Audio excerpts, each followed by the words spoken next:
My name's Alex. I go to UCL Academy Sixth Form in Swiss Cottage, and I wanted to ask, what about Donald Trump, who is obviously the president of the richest country in the world, and who is adamant that climate change is a hoax? Thank you. Yeah. Well, I tried with James to say, look, you've got to be evidence-based. You've got to challenge and say, this is what the science says, this is how it works, and you know how it works. And if you've got some evidence that overturns that, you put it on the table.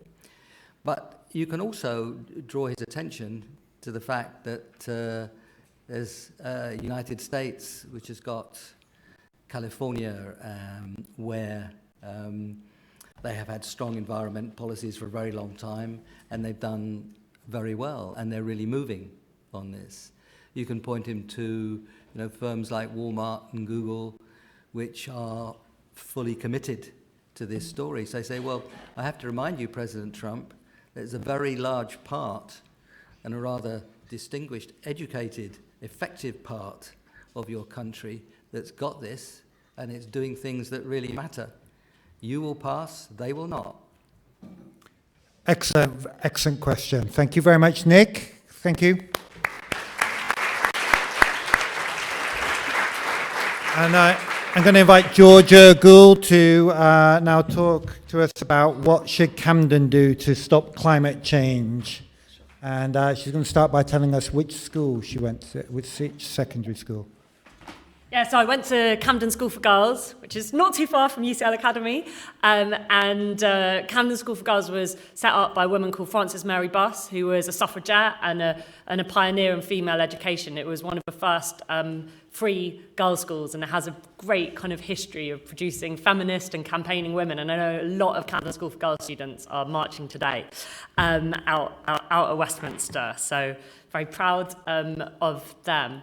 So as you said, I'm leader of Camden Council. I've actually just come from a rally that we had outside the Camden Council building, where there were staff, young people, trade unions, people from some of the businesses around the council, including The Guardian, coming together to say that we want to stand by young people. So I think it's young people who've really broken the climate crisis onto a political agenda that was just dominated by Brexit, and that's a whole other matter. But they were sucking the energy away from this crisis that humanity faced, that our country faced.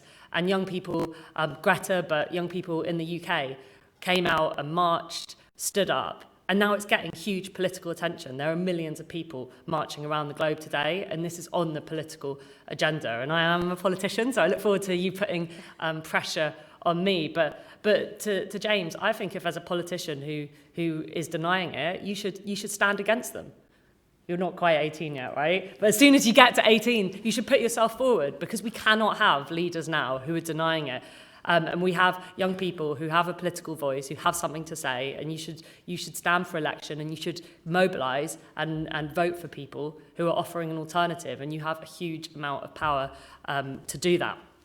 So as Camden, this is incredibly high on our agenda. For me, it's a social justice issue as much as a climate issue. The people who are right now seeing the impact of a climate crisis are some of the poorest people in the world, who are facing flooding, who are becoming climate refugees, who don't have access to water because of the extreme weather we're seeing. And the biggest polluters tend to be in the most affluent countries. And so it is a social justice issue, and we see it within our own communities. With air quality, it's often in the most deprived areas that air quality, air pollution is highest. In this really extremely hot summer we had, is vulnerable elderly people in our community who have their health compromised by it. So it's something that we have to stand up to as an environmental issue, but also a social justice issue. And I think the first thing we need to do is make sure that people are aware of that the crisis is happening. So in all your schools or universities or workplaces, has there been a climate emergency declared? Yeah, put your hand up if there has been one. A few. So that's one really simple thing that everyone can do. You can go to your school and you can say, we want to declare a climate emergency. We want to have a group that's looking at what we as an institution are going to do, as a school, as a university, to address the climate crisis. And you can get involved in changing really simple things. So we have a group called the Sustainers, which are young people at our schools who've been working on how schools address the climate crisis. So some of the ideas that they've had that we're backing them with is just water fountains. So everyone has a water bottle that they can fill up, so they're not having to use plastic, having places to park bikes so they can find different ways to get to school. So there's small changes that you can make within your school or your university.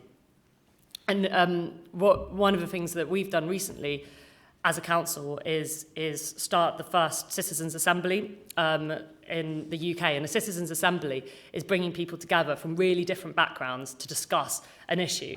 And in our citizens' assembly, we have people who think we persecute car users. They're like Camden Council, they persecute car users. And we have people who think we should ban cars tomorrow. And they're really different views in our community. And we brought people together across different ages, different backgrounds to talk about what we could collectively do to address the climate crisis. Because not everyone supports all of the policies that we need, and it's really important that everyone recognises that there is a crisis and people come together to address it. As a council, we've spent over 150 million on our response to the climate crisis. We've got a huge policy agenda that I'll talk to. In Camden, we've seen carbon emissions reduced by 38%, in large part because of the work we're doing. But the council can't do it on our own. We need to work with our communities, and the Citizens' Assembly has been a really powerful way to get communities' ideas. And so there's 18 recommendations that have come forward, and we've committed to take forward all of those recommendations that go from supporting community activism in streets, replacing car parking spaces with green spaces, through to solar panels on all of our council estates. So there's a whole range of different things that our citizens have asked us to do, and we have said that we're going to back. So that's been a really powerful experience. As a council, we have big powers over the built environment. So Camden Council is a developer. We've built over 300 council homes. We're building over 1,000. But we can lead the way in making those sustainable. So we built the largest ever passive house scheme. Took me like a year to learn to say passive house. But it's a highly sustainable building, which means people are spending so much less on heating because of the way that the building is built. Now that's more expensive, it takes more resource, but if we really want to address this, all new buildings need to be carbon neutral, and that's something that we're pushing for our own development, but also through the powers we have. As a planning authority, as a council, every building that comes up has to get planning permission, and we can push developers to take the climate crisis seriously. Now, there are a lot of old buildings in London and Camden, and another big issue for us is retrofitting those, so getting double glazing onto windows, those kind of changes, and that is a massive hole in our budget. So it's something that we're really pushing national government to support councils with. Another area we can make a big difference is supporting our communities to walk and to cycle and to move away from cars. I can't drive. I failed my driving test 5 times, which I've rebranded as an environmental choice. But people really love their cars, which I've learned. People really do. And so there's work we're doing to put in electric charging points around the borough to encourage electric car use, but that still has an impact on emissions. So what we're really trying to do is encourage alternative transport schemes. So if you wander around Camden, you'll see that there are new cycle schemes going in. We spent 35 million on a Tottenham Court Road scheme, which is just around the corner, which is to support active travel, walking and cycling. And we're across the borough trying to do more to green areas, take roads out of circulation, and one of our roads in the south of the borough we're making into a park. And we've got new schemes for around this area, where the traffic is terrible, and anyone who goes to the LSE will know dangerous as well as encouraging car use. So transport is a massive issue, and I talked about supporting our communities to change, to know information, to do food recycling. That's a massive push. To take smaller journeys by foot, to get together. We've got a lot of community food growing projects, and we've got a climate crisis fund where community groups can apply to get resource to run local projects. So we have Transition Kentish Town, which is in my ward, which runs all sorts of community growing projects, eating projects, and addressing some of these issues, you start to address other issues we face, like the way that people feel isolated and further away from each other. We've got huge issues in Camden at the moment around knife violence. We've lost 3 young people in the last 5 days. And actually, by bringing communities together to start to change the way that we work, the way we travel, the way we live, can be a catalyst for changing some of the other massive social issues we face. But it has to be through everything we do. So at the moment, I said we reduced by 38%, but we need to get to a zero carbon future. So we are working on a climate budget, which means that we put every decision we make through the lens of a climate crisis. And when we procure, when we ask other companies to do things on behalf of the council, we ask them, for certain conditions. So everyone has to be paid the living wage, for example. But we're now asking them for a whole set of sustainability standards that they have to meet to do things for the council. And we have real power to lobby businesses, to lobby other organisations to follow the lead. And what we do, especially around air quality, is get some of the main polluters in the room and work with them about how they change construction methods, how they change the way we do things.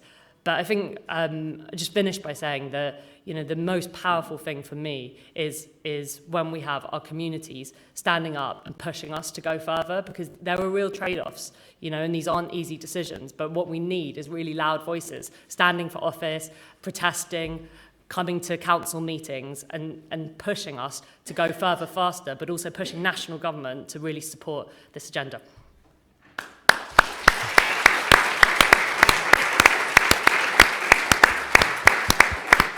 So we have time for questions. So, and I'm going to invite anybody in the audience, but particularly welcome a young woman or woman to ask a question first. There's one over there. Yeah.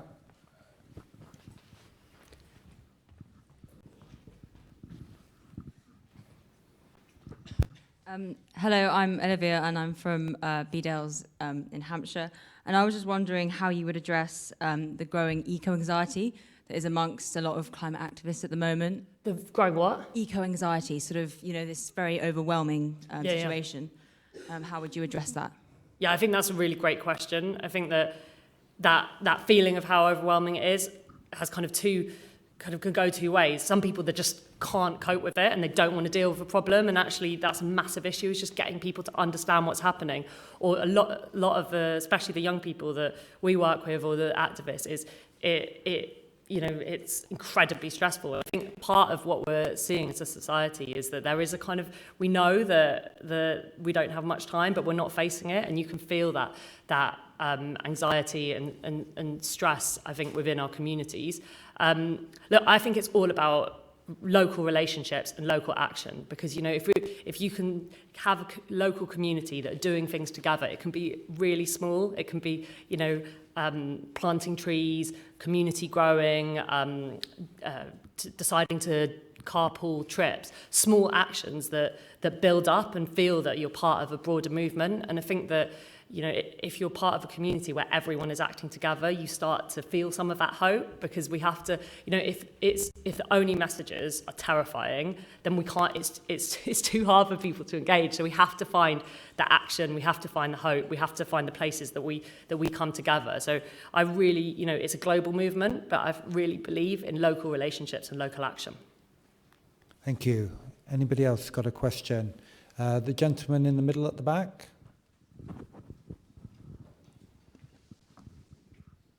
You want to say your name and where you're from? I'm Jay Kavaya from Oaks Park.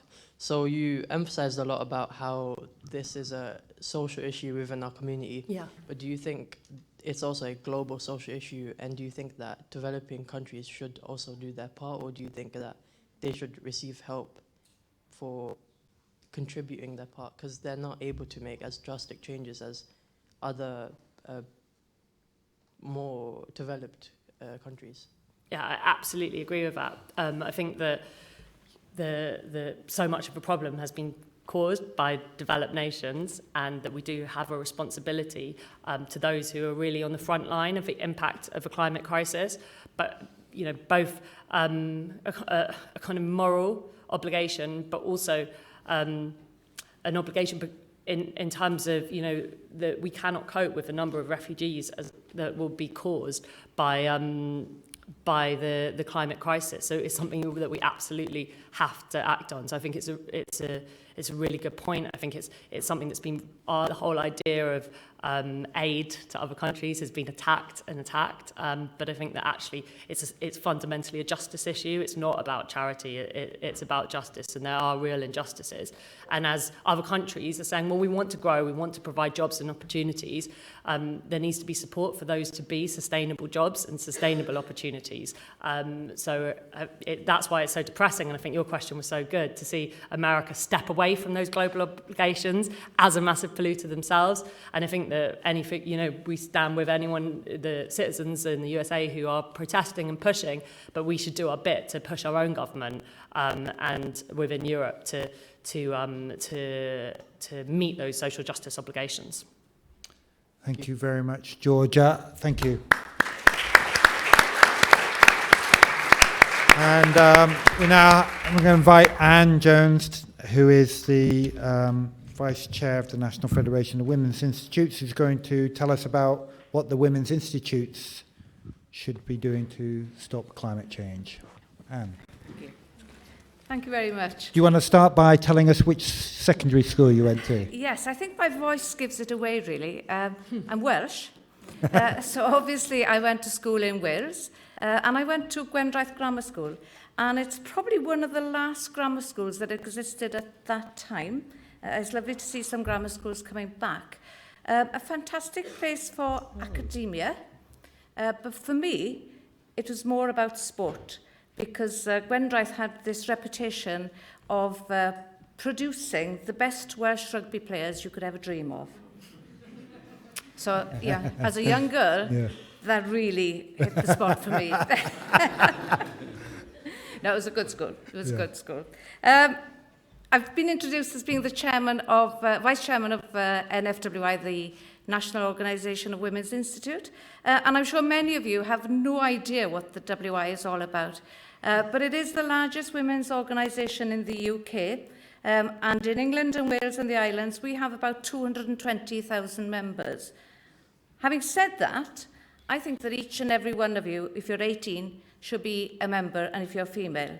And for you lads, if you want to join us, all you have to do is live as a woman. On the screen, you can see a picture of over 200 of my members on the 26th of June, when we gathered in London for the Climate Day, the Time Is Now lobby, to talk to our MPs and to press the urgency of the situation on them and to challenge them on how they would react to the climate crisis. You can also see that they're holding a 5-metre-long climate scarf. Now, this was knitted by our members. Now, that won't surprise many of you. Craft and cookery, jam and Jerusalem, it's what WI is well known for. But this is a way that those members who aren't usually politically motivated can get involved and actually show that they care about the climate as well. So the scarf is made up of the graph, the Ed Hawkins graph, which shows the increase in temperature over the last 100 years.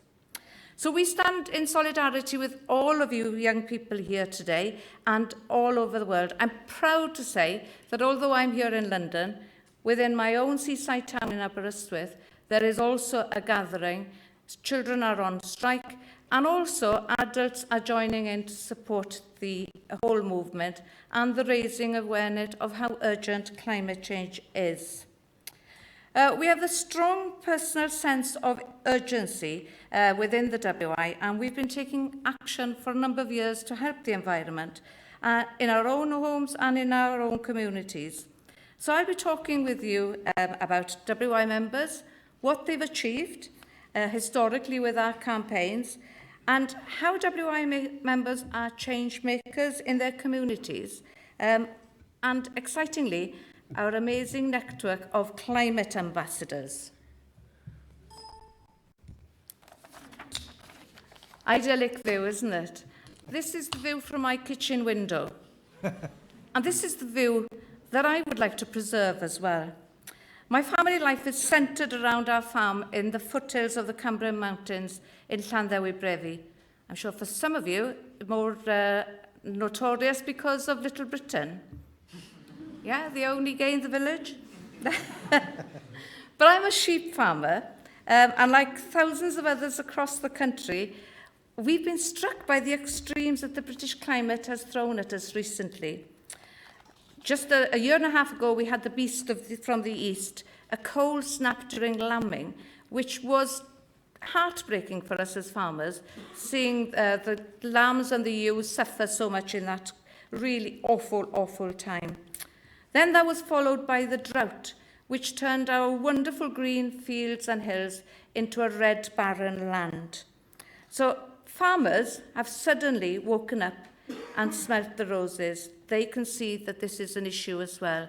You know, one of you said earlier about the denial. I think there's far less denial than there was. Just the extreme weathers within the UK has made us all realise it is now. So the extreme weather patterns have become more and more likely as a result of climate change. It's a fact. It's not something I'm making up. Now, I'm proud of our long history of campaigning within the WI. It dates all the way back to 1927, when we passed a resolution calling for international action on oil pollution from ships, distilled pollution from ships. Tackling waste and pollution is something WI members feel very passionately about. And one of our most famous initiatives stems from a resolution calling for a campaign to preserve the countryside against desecration by litter. This resolution, passed in 1954, led to the formation of Keep Britain Tidy campaign, something that a lot of people don't associate the WI with.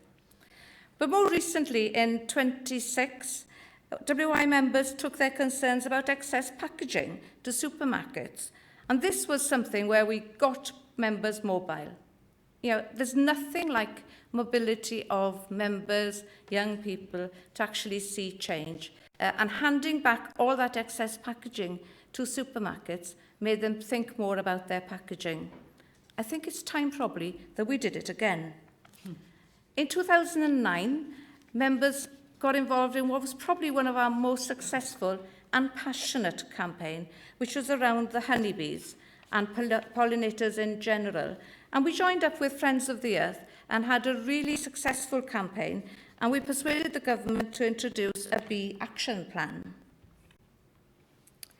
Now, climate change has been on the WI agenda for many years, and we've worked with other organisations to support the passing of the pioneering Climate Change Act in 2008. As you can see on the slide, members remain concerned about this issue. Our Centenary research identified that members were most concerned about the impact of climate change on future generations, loss of wildlife, and increased flooding. Women are on the forefront of the impacts of climate change around the world, but also have an important role to play in acting as change agents in their own communities. I'll now talk you through some of the ways that the WI continues to work on this issue and how they're engaging within their communities. I said earlier about our exciting climate ambassadors, but 3 years ago we decided to recruit these climate ambassadors, members who felt passionately about the issue of climate change and wanted to campaign locally within their communities. Climate ambassadors are invaluable to the organisation. They are the grassroots of the WI and have a big impact in shaping government policy, putting pressure on their MPs and in Wales Assembly members and engaging their local community on climate change. So in 2017, a climate ambassador from Cheshire, Sue, she met with her then Climate Minister, Nick Hurd. Sue told the Minister about persuading 7 other people in her neighbourhood to switch to electric vehicles. He was so impressed with Sue that when the government published its Clean Growth Strategy, her story was featured as a positive case study. Sue is now planning to go on a Cheshire Climate Roadshow and is offering to talk at WI group meetings during the 2020-21 to discuss the impacts of climate change and what they as individuals can do to help. Jill, a climate ambassador in Essex, first met her MP, Sir Bernard Jenkin, back in 2015. Since that first meeting, they have continued to meet regularly, and he has now chaired 4 annual public meetings on climate change in the constituency. Now, I'm sure Bernard would be the first to admit that he wasn't on board at the beginning.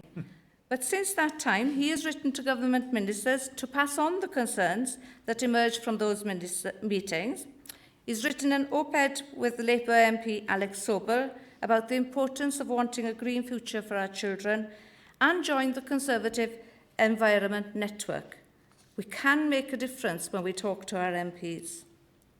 Another climate ambassador from Worcestershire walked 150 miles from Malvern to the NFWI's annual meeting in Liverpool, this to raise awareness about climate change and challenge each one of the members present to think about what they could do in their home and in their WIs. We now have nearly 200 registered climate ambassadors, and we continue to recruit new ambassadors to the scheme. Now, in February and March of this year, climate ambassadors received training by Climate Outreach with the Grantham Institute, and I think Bobby were there to witness some of the really successful days that we had. It was all to help them tackle the fear of challenging their MPs, of giving them the information on what they could pass on to their MPs, giving them resources so that they felt empowered to speak up. It was a really exciting and positive training day, probably one of the better ones that we've had over the years. So activities were designed to ensure climate change felt relevant, so that it was now, immediate, and that something could be done locally. And once they had built the connection, provide them with actions that they can take that will make the impacts of climate change seem less overwhelming. Because on the face of it, it is a huge subject. For example, as you can see on the screen, climate ambassadors are holding climate impact events to educate people on the impact of flooding, drought and heat waves, and practical things they can do, such as helping vulnerable people during a heat wave in their area and helping wildlife to cope with drought. Now, bear with me.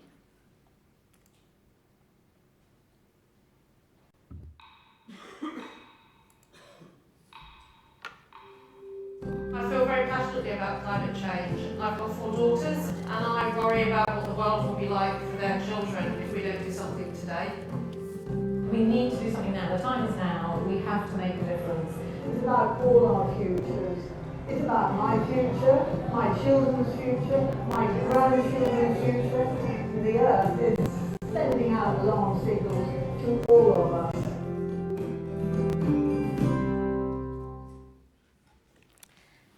Now, I hope that that's just shown you the passion that's behind. Stop it quick. Let's not have that one. Let's go out of that, shall we? We definitely do not want Brexit today. We can only tackle one major issue at a time. And that's certainly not Brexit. I don't think even our politicians can tackle that, can they? That short clip was just to show you that our members feel passionately about this. We're with you as young people, and we want you to see the support that you have from the older generation to make sure that your voices are heard. You know, just join us in all of this. Gillian Madge, one of the members from Totnes WI in Cornwall, emphasised, it's all about all of our future. It's about my future, my children's future, my grandchildren's future. The Earth is sending out alarm signals to all of us. So we as women across the world have a key role in tackling climate change as consumers, educators and change agents in our homes and our communities, encouraging the adoption of lower carbon lifestyles and passing on green values to the next generation. I'm not just saying this, I strongly believe in it. Within our own farm at home, one of the things that we have done is installed a micro-hydro power system. That's from a waterfall that we have on the land. So it's using a natural resource to actually solve the crisis within our small village. Just produces enough for that tiny little village. But every little bit helps. So I believe that together we can make a difference. And as one of our climate ambassadors pointed out in the training, think of a mosquito in a bedroom. It doesn't matter that you are small, you can still make an impact. Thank you. Thank you very much, Anne.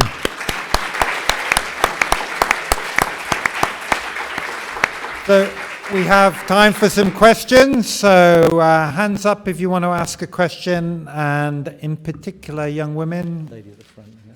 Lady at the front here, yes, please.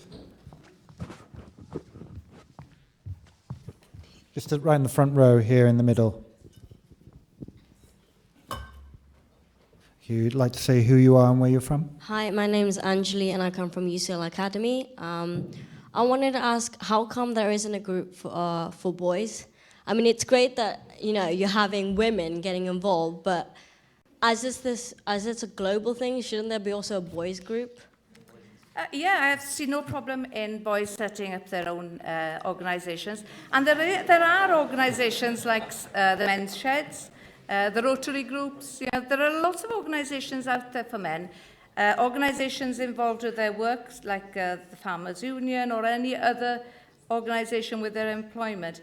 But we have to remember that the WI was set up 104 years ago, at a time when the voice of women was non-existent. I love the policy of LSE that there's equality in that a man and a woman will ask a question.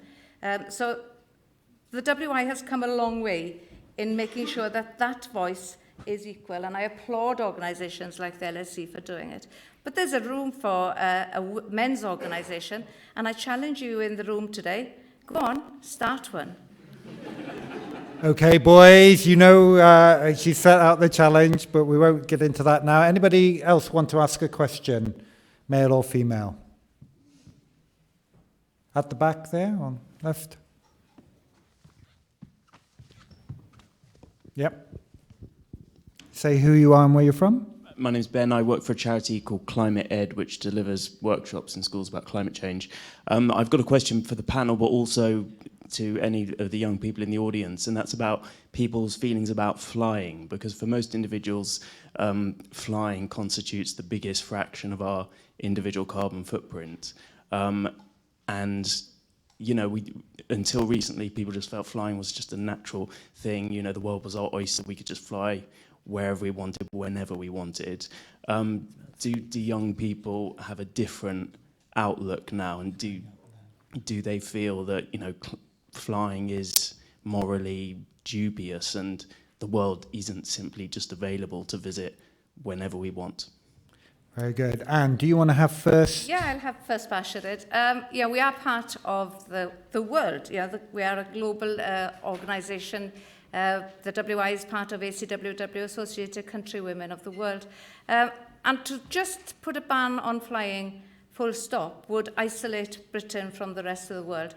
But I think whenever any of us have to take a flight, be it for work or for leisure, then we have to think seriously about if there is any other method that we could use that is less destroying of the planet. So I would say reduce by all means, cut it out completely if you can, but I can't see that we can get rid of aeroplanes altogether.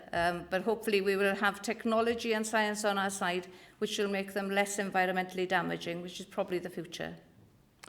Georgia or Nick, would you like to?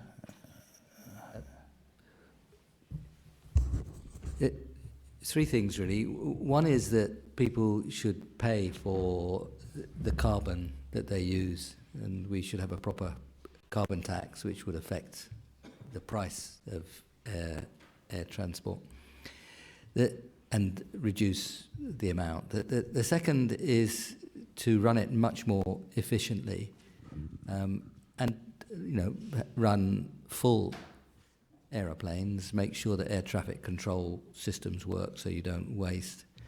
But basically the answer is the one you just got, which is that you have to find different ways of fueling them, of keeping them in the air. And there can be biokerosene, there can be synthetic kerosene, there can be kerosene from algae. Short distance flights, some of them will be electric. But this is an area where we really have to push very hard to find ways of doing things differently. There's a good publication called Mission Possible, which came out about 11 months ago, which describes in the very difficult areas what you can actually do. But I think getting aggressive and slagging people off doesn't help. And this is a case where we have to be constructive, find different ways of doing things. And that's the way I think we should approach this one. Very good. Thank you very much. Well, that concludes the first half. So give our speakers another round of applause, please. And I'm going to invite our speakers to take a seat, and I'm going to ask our panellists to come and join me on stage seamlessly. Thank you.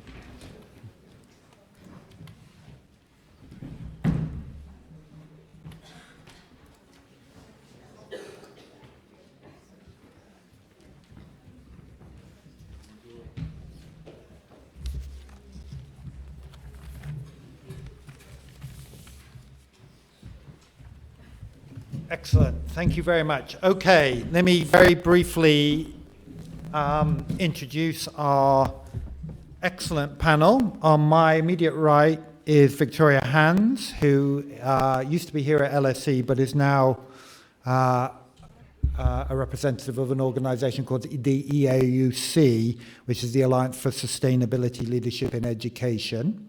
Then we have on Victoria's right, we have Naomi Oreskes, who's the Professor of the History of Science at Harvard University. And then we're very lucky on Naomi's right, we have two members of the UK Student Climate Network from Sevenoaks School who've travelled all the way from their strike in Kent to get here today. We have first, it's Ellie, is it? And then Ellie Gilbert-Bair and Gabby Tan. So what I'm going to do is start by asking them each a question. They'll start by telling us which school they're from. Obviously, Ellie and Gabby we've already revealed. And then we're going to throw it open to the audience for questions. So get ready. So I'm going to start with Ellie, actually. What do you think schools should do to stop climate change?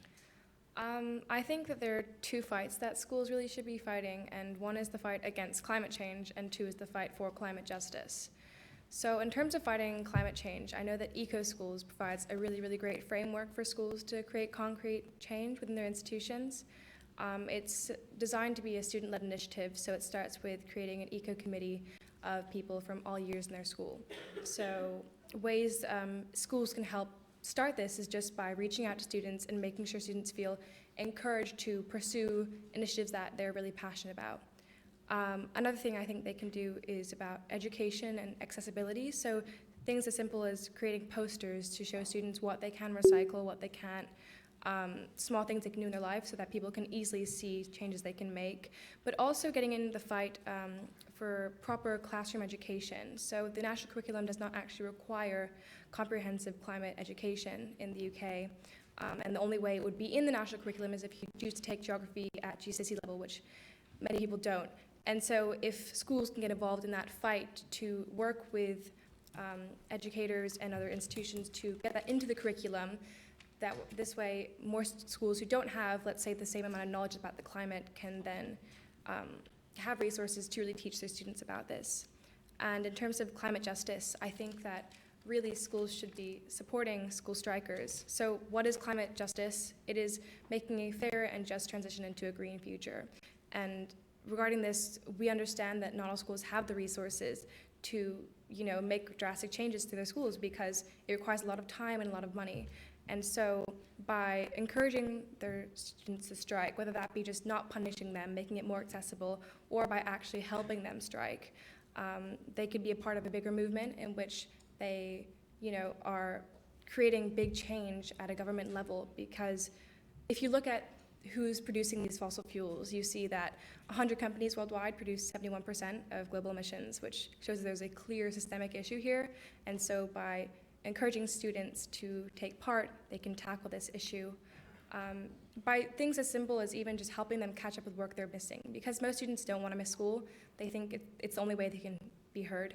And so just by helping them stay on top of schoolwork and make a change, they can really help the fight for climate justice.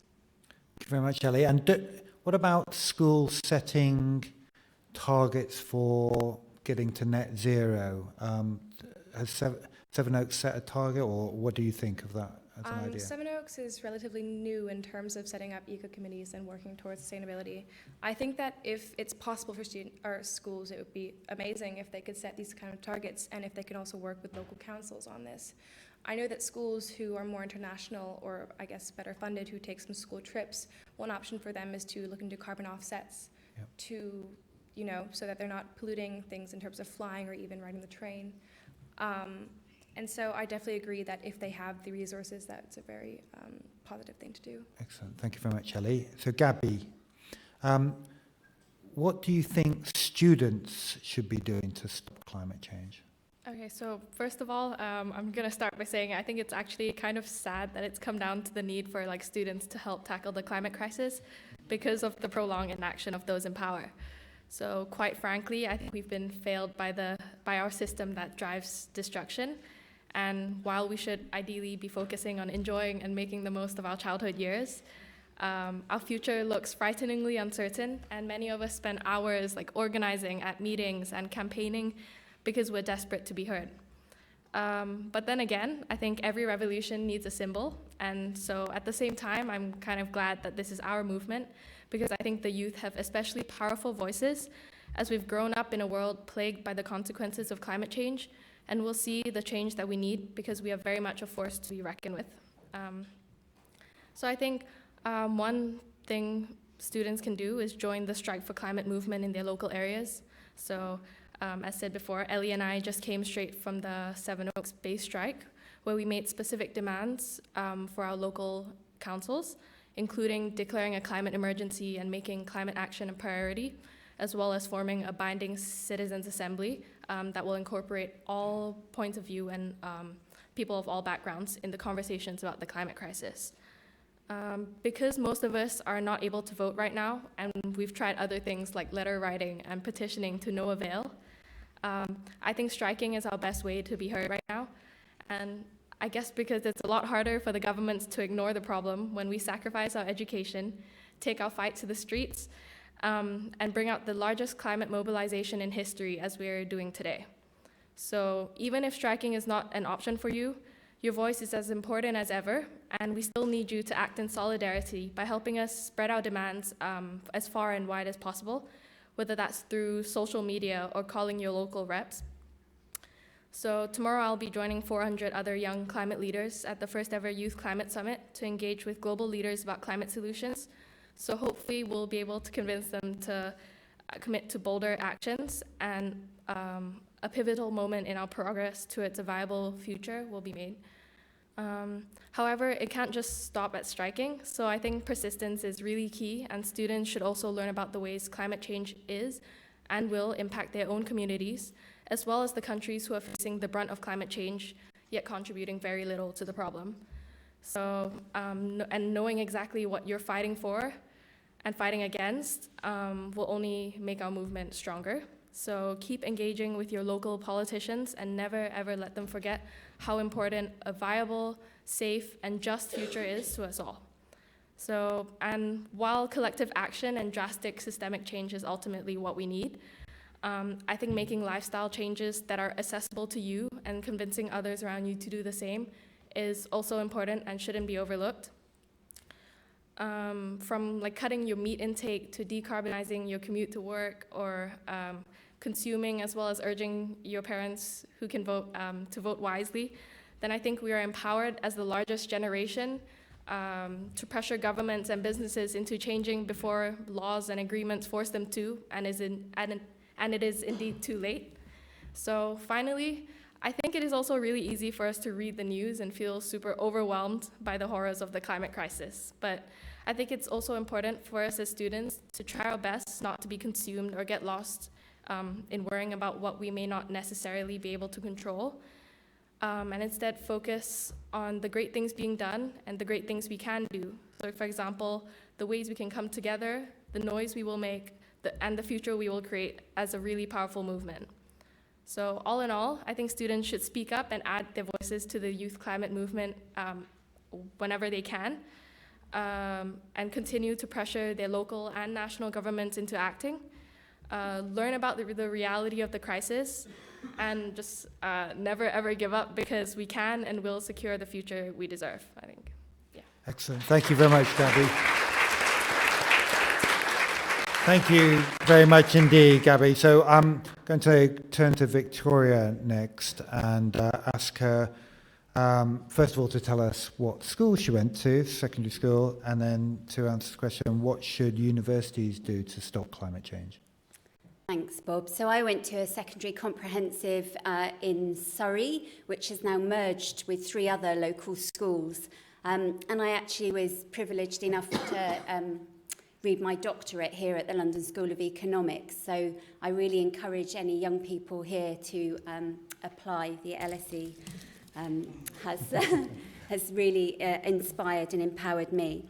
So I've been lucky enough, though, to found the first sustainability unit here at the LSE, looking at the campus, so not the academic side of things, but the campus. And it's really important, the practical elements of sustainability. And I'm here today representing the umbrella body for universities in the UK and further education colleges in the UK. And we're part of a global network, so universities across the world have sustainability managers and teams, and we work really closely with students, and the LSE team was started because students lobbied the director at the LSE. So you're really powerful, and there are energy managers, there are biodiversity managers, so there's lots of roles and ways to contribute. So what should universities do now? So if you're at a university or thinking to go to a university, these are the sorts of things you can be thinking about. And we're really interested in, if you're thinking of going to a university, contact them and ask them what their stand is, what their approach is, because they're interested in your fees. So, you need to make sure, a bit like Nick was saying about, working for institutions that are ethical, you need to make sure your educational establishments are ethical. There is a global climate letter which we're asking all educational establishments, so all post-16 establishments, to sign. And we've seen this throughout, but really that's asking for a commitment, that's asking for policies which will result in action. So it's sort of a 3-stage process, and you'll be familiar with that already. So the global climate letter means that we can come together, unite together, and show global pressure. So it's open to universities, colleges, post-16 institutions across the world. So we really want to invite. So if you know people overseas, invite them to sign the letter, or their institutions to sign the global climate letter as well. In terms of policy and commitments, it's net zero carbon, a target for net zero carbon. By 2030, 2050, the sooner we do this, the better. And you'll understand that all government policies go through a consensus building process. So the more radical you can be or demand your institutions to be, let's not wait. let's front load this. Let's start enjoying the innovation and pulling people into that. And obviously the action. So there's immediate action, as has been pointed out, personal actions you can take, and then how you can influence your family, your friends, your streets, your neighbourhood, your schools. And sometimes that needs money behind it, and there are ways of linking with your local authorities. They have ways of raising revenue. And in universities and in your studies, start researching the elements where people are uncertain. Find out what universities find difficult, or your college or your school, and then do a research project on that. Engage with your academics, your teachers, and ask them to contribute. There's so many specialisms, and there's such a vast array of knowledge within your institutions. So start using that and encourage. Universities across the UK, in the curriculum, we're asking chemists to say, well, how can you contribute? Mathematicians, physicists, artists. So it doesn't matter what your specialism is or what you're interested in, that can all be brought to bear to contribute.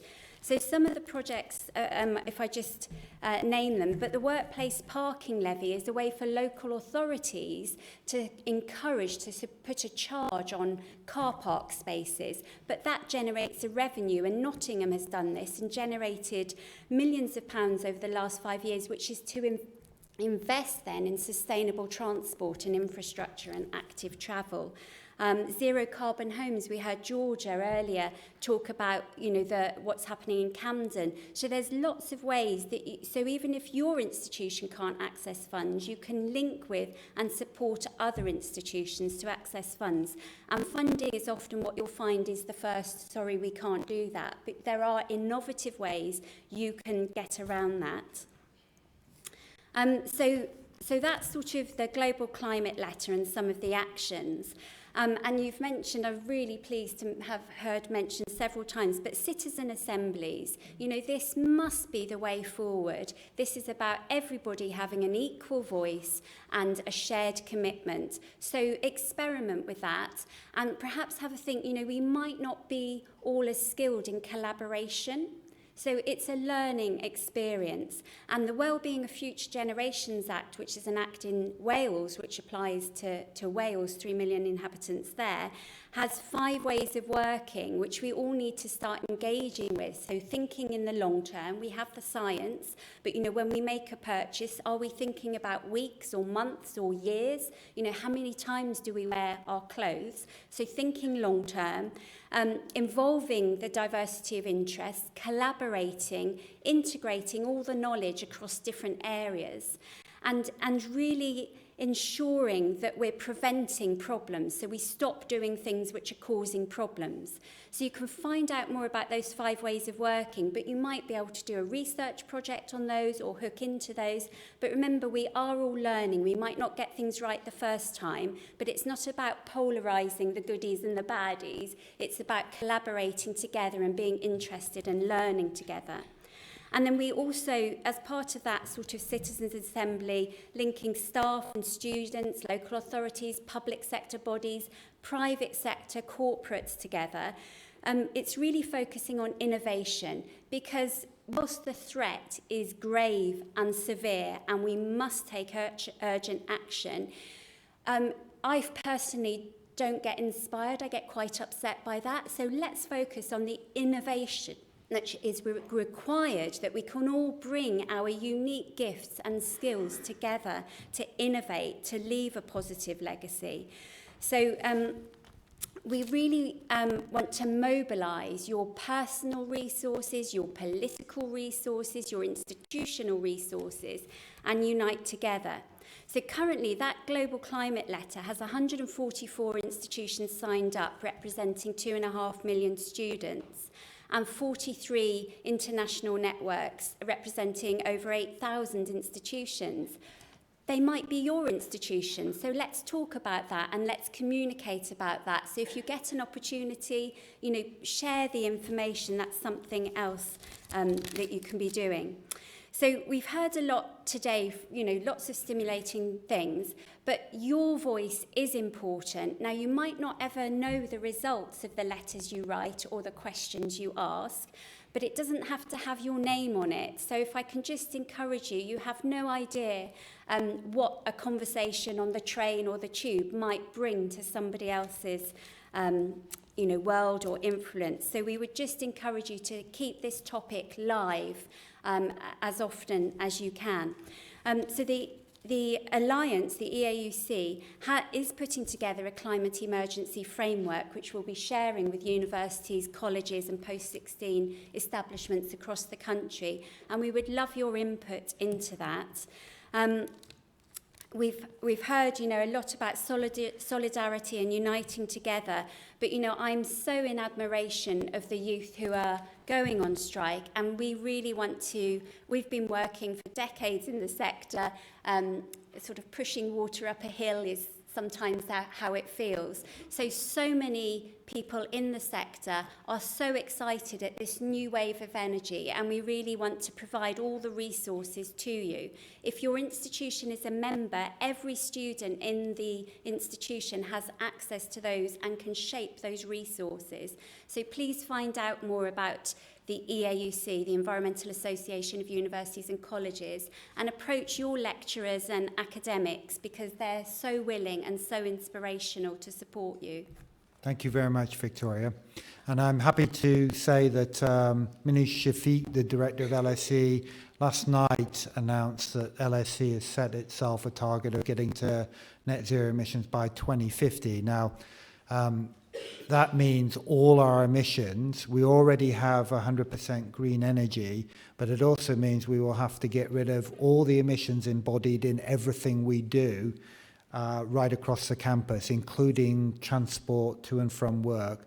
So it's a first step. I think we hope we can do it before 2050, but I hope there are other universities who've set that target, and I hope we will see more universities and indeed schools start to set those targets. So I'm going to now ask Naomi, finally, to ask the question, what should climate researchers and university staff more broadly do to stop climate change? Well, that wasn't the question I wanted. Because I think, climate researchers, in a sense, have done their job. The scientists have sorted out this problem. 50 years ago, there were major uncertainties about how much carbon dioxide would be absorbed in the ocean, or how much carbon dioxide would be taken up by the biosphere, or what impact some of the other greenhouse gases, like methane, had on the atmosphere. But all of those questions have essentially been answered, which isn't to say that scientists should necessarily retire or go into jurisprudence, but I really think that the action now is not really in the science so much. I sometimes think about climate change as being a relay race, and it's time for the scientists, the natural scientists, to pass the baton. This is really now a social, economic, and political issue. So I think we need to highlight much more those dimensions of the debate, the questions of investment that Nick was just talking about a few minutes ago, and the questions of political action. How do we make social change? How do we mobilize this amazing groundswell of energy that we see from people, but yet there's a giant disconnect between what people want here in the United Kingdom, here in the United States, all across the world, and what our political leaders are doing, what our business leaders are doing. How do we mobilize the business community? So I think those kinds of questions, particularly at a place like LSE, which is connected to the business community, where people here think hard about investments, I think those are the kinds of questions that need to be highlighted. And then there is the issue of investment and divestment. So I've been involved at Harvard. We have a piece today in the Harvard Gazette. Many universities are deeply and profoundly hypocritical on this issue. At Harvard, we say we understand the climate threat. We say we're committed to doing something about it, and yet we continue to invest in the fossil fuel companies, including coal, that are driving climate change. And something that many people don't understand about natural resource development and exploitation, I used to be an exploration geologist. I worked on mining projects. It takes a very long time from the day you begin an exploration project to when you actually pull minerals out of the ground, or oil, gas, or coal. In some cases, it can be as long as 30 years. The project that I worked on when I was a young geologist, they had begun exploration in the early 1970s. We didn't actually pull stuff out of the ground for about 20 years. So that means that anyone who is continuing to explore for new oil, gas, and coal reserves today is committing to be using those reserves 10, 20, 30 years from now. And yet we know that is exactly what we cannot do. So how can anyone who cares to understand this issue, claims to understand the issue, or cares about it, how could anyone be still investing in fossil fuel exploration and development? And yet many of our universities are. And I think that has to stop. So just yesterday we got the great news that the University of California is divesting its pension fund, and this is enormous. It's a huge amount of money. It will send a strong signal to investors around the United States. And I think we need to see all universities do this. And when one of you was talking earlier about what you folks can do as young people, I had two thoughts. What would it look like? At Harvard, we boast about how, we think we're the greatest university in the world, and we boast about how our acceptance rate, what we call the yield, is sky high. When students are admitted to Harvard, they almost always come, with rare exceptions. But what if students started turning down Harvard and saying, you know what, I'm going to go to the University of California, Berkeley, or I'm going to go to Stanford, where at least they've divested from coal, even if not oil and gas. I'm not going to go to Harvard until Harvard changes its investment policies. The faculty have been talking to the Harvard administration about this for a decade now, and the administration pays no attention to us. But if students stopped coming, I think you would see a change in the administration policies overnight. The other thing I wanted to say about young people is you have a lot of potential to change the world by influencing your parents. I was thinking when you were speaking a few minutes ago about how when I was at your age, there was a very famous song by Crosby, Stills, and Nash called Teach Your Children Well. And the final refrain of it is to the children saying, teach your parents well, right? Parents learn from their children. There's some point in your life, and there's an inflection point, and I know this because I've experienced it, where you suddenly realize you're learning more from your children than you're teaching them. And that's kind of a beautiful moment in a person's life, because at least for me, I feel like, oh, I can relax, So you can be very powerful, and I'll just tell one story, one concrete example of that. So in the United States, people who are involved in this issue are always looking to collaborate, to reach across the aisle, to collaborate with others, to build coalitions. But it's very, very hard to do this in the United States right now because the Republican Party has been entrenched in a position of climate change denial for so long that, when people are really dug in on an issue, it's difficult for them to find a way out and save face. But one of the leaders in this area in America is the former Congressman Bob Inglis, who was a climate change denier. He comes from South Carolina. He often says that he represented the most conservative, the reddest district in the reddest state of America. But he realized that climate change was real and a threat. And he stepped up to the plate and became a leader. He lost his seat in Congress, but he's now far more famous than he was when he was in Congress. Because in Congress, he was just one of 574 people. Now he's this unique political leader, a Republican who publicly speaks about climate change. So when I first met him, I asked him, and it was a panel like this, I said, Bob, so what made you change your mind on this issue? And here's the story he told. His son went to Duke University, where he took a class in environmental studies. And his son came home for the Thanksgiving holidays, or I think it was Thanksgiving, might have been Christmas, and over the dinner table looked at his father and said, Dad, you're wrong on this issue, and if you don't change your mind, I will not vote for you in the next election. Very good. Thank you very much, Naomi. Okay, now, I have chaired this not very well today. We are now approaching 4 o'clock, which was the official end time. Anybody who definitely needs to leave now, please do so, but I'm going to suggest we have just 5 minutes to have a few Q&A. So anybody who needs to leave, please leave. Otherwise, we're going to have another 5 minutes. And what I'm going to do is take 3 questions together and then ask the panel to answer it. So hands up if you have a question. This young woman here in the white T-shirt, please, first. Hi, is this on? Yep. Okay. My name's Emily. I'm from Seattle, Washington. I'm an incoming graduate student in the MSc in Environmental Economics and Climate Change here this year. My question is about, so in America, I mean, we touched on Donald Trump obviously earlier, but like most people that I've been surrounded by are kind of in this area of, you know, they know climate change exists, but it's not really front of mind. It's kind of scary to think about. And like from an economic perspective, the burden placed on individuals to change, like the incentives to change aren't really there yet from a behavior perspective.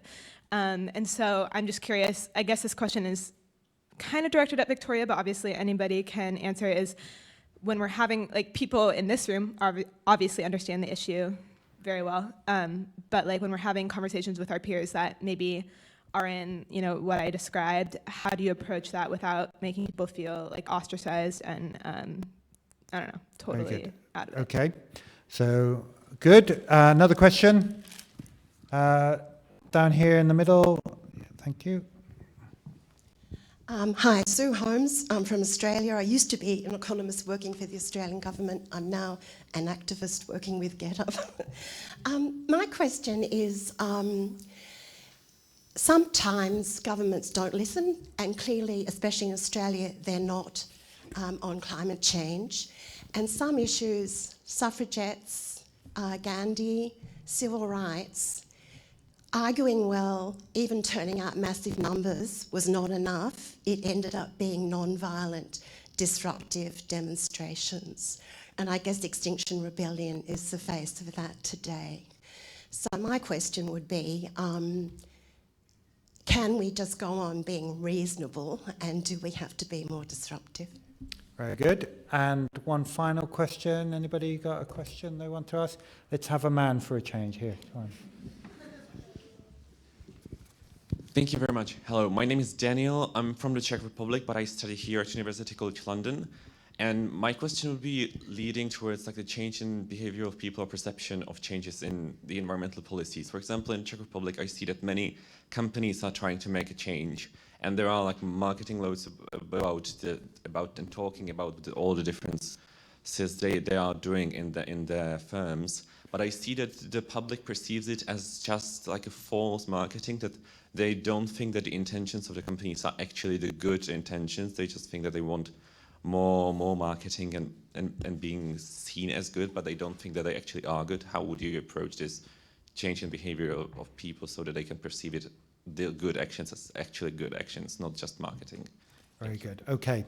So we have three questions there. One is how to have conversations with people who don't already get it in a way that's constructive.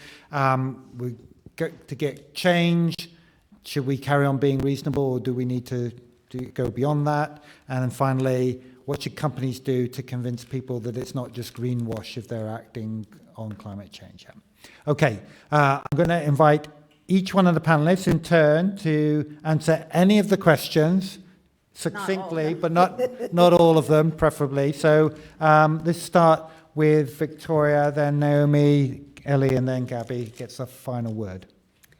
So I think if you get it, then it's great to be supported by people or be around people who get it. I've often been the only person in a room who gets it, and it feels quite isolating. So I think we need to acknowledge that you need to have buddies and people you can speak to who inspire you, the literature, but you don't necessarily have to share that with people who don't get it. You need to be interested in them and find out what they're interested in. So in my experience, most people love the same things. We love our people, other people, our families, and we love our leisure time, usually in nature. So there's always a link in, and then you can build from there. So I think it's being interested in the other. And for me, this is about collaboration. So it's like a circle. So there's all the degrees around the circle and everybody having equal voice. So I think it's about living those values.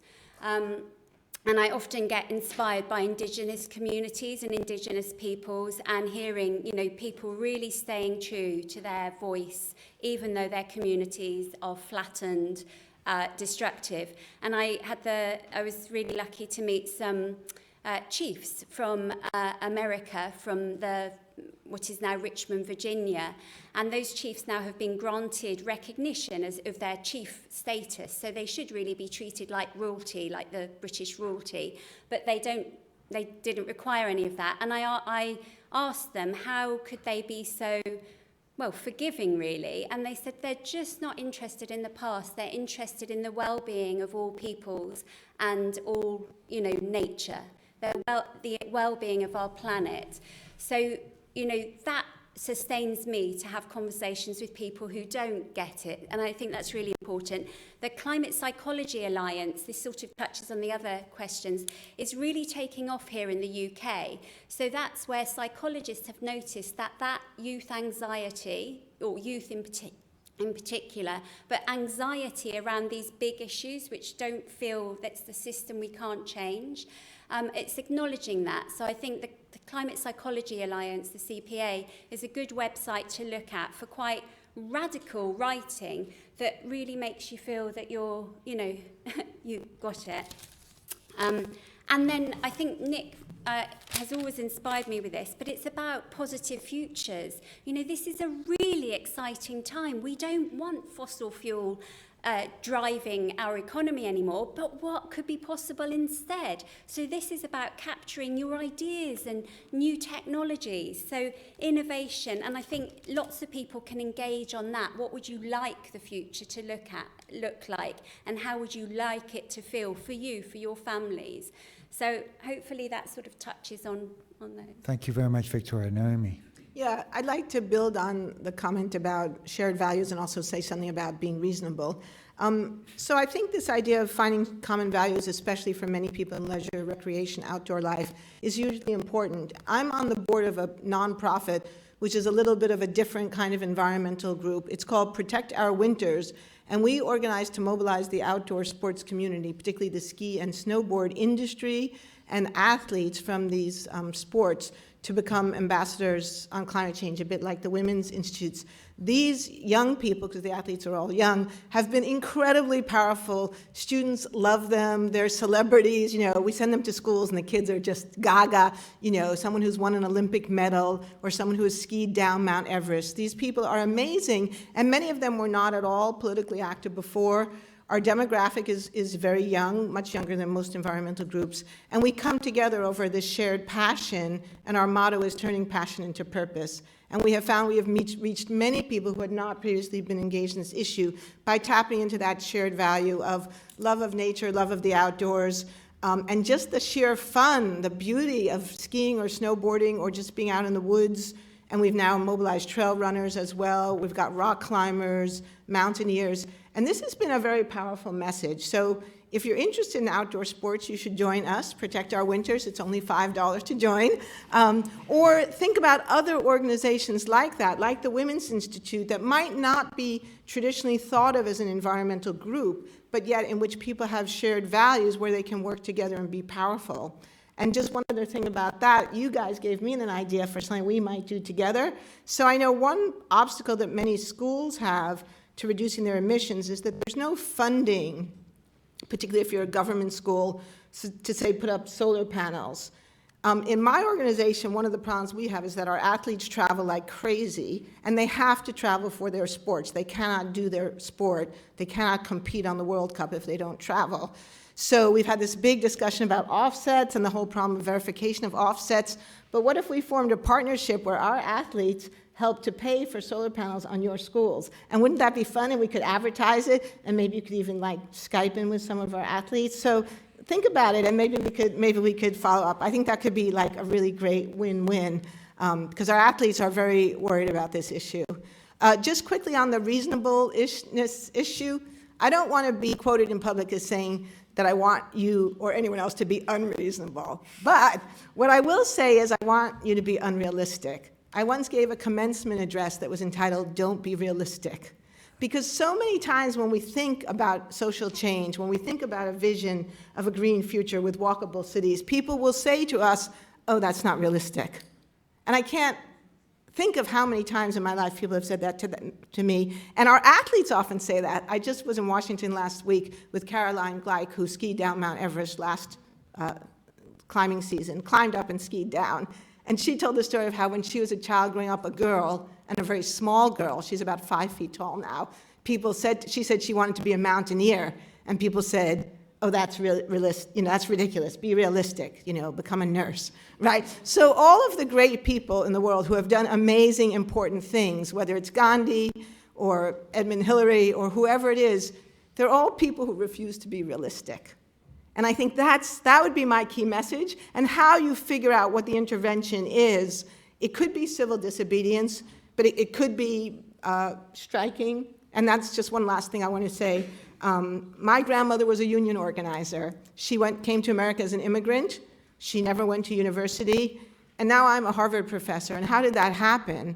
Well, my grandmother was an organizer for the Amalgamated Clothing Workers Union in Chicago. And their main instrument was the strike. Because how were a group of poor, uneducated workers possibly going to make change against powerful business owners who were educated, rich, had the ear of politicians, sometimes bribed politicians? And the answer for them was the strike. And strikes have been an incredibly powerful tool in the history of the United States, England, Europe, across the globe, also in India under Gandhi, in order to show and to demonstrate that people do have power and that people can bring certain kinds of activities to a halt until certain demands are made.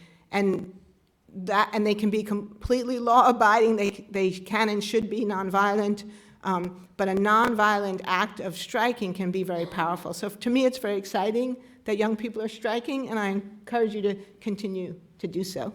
Thank you, Naomi. Ellie.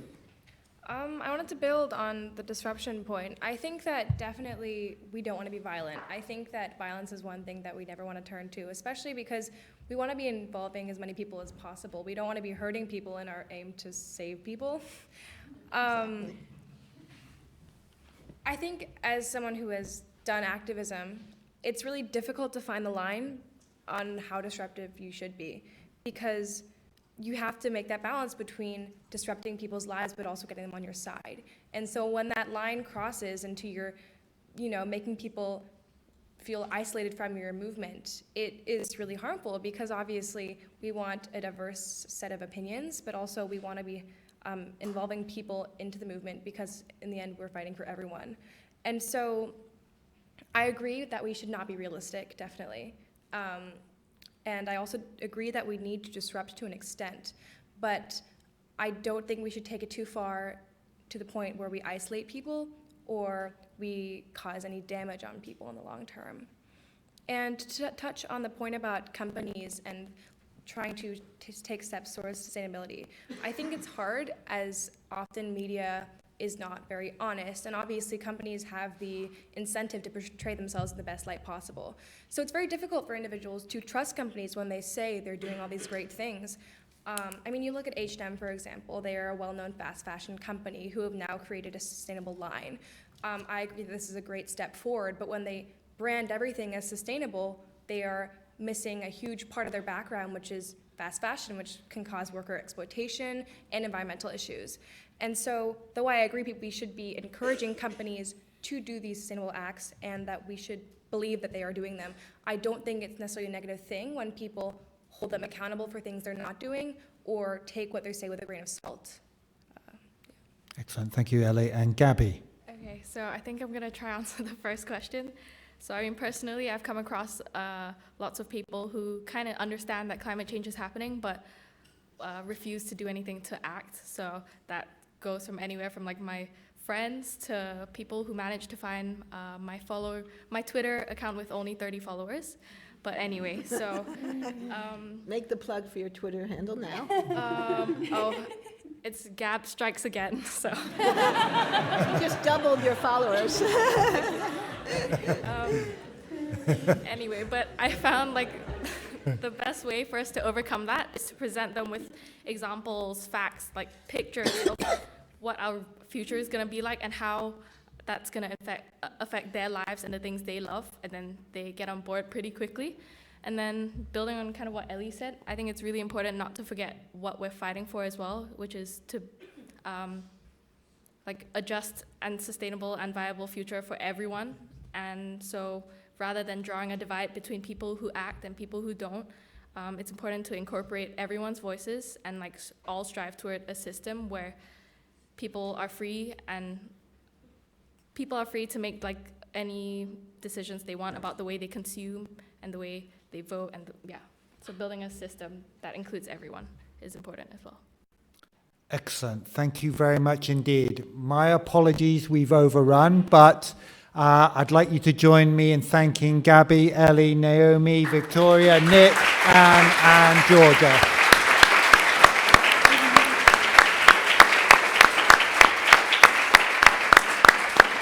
And thank you all for being a lively and engaged audience, and particularly good luck to the students who've joined us. You're very welcome here at LSE anytime. Thank you. Bye-bye.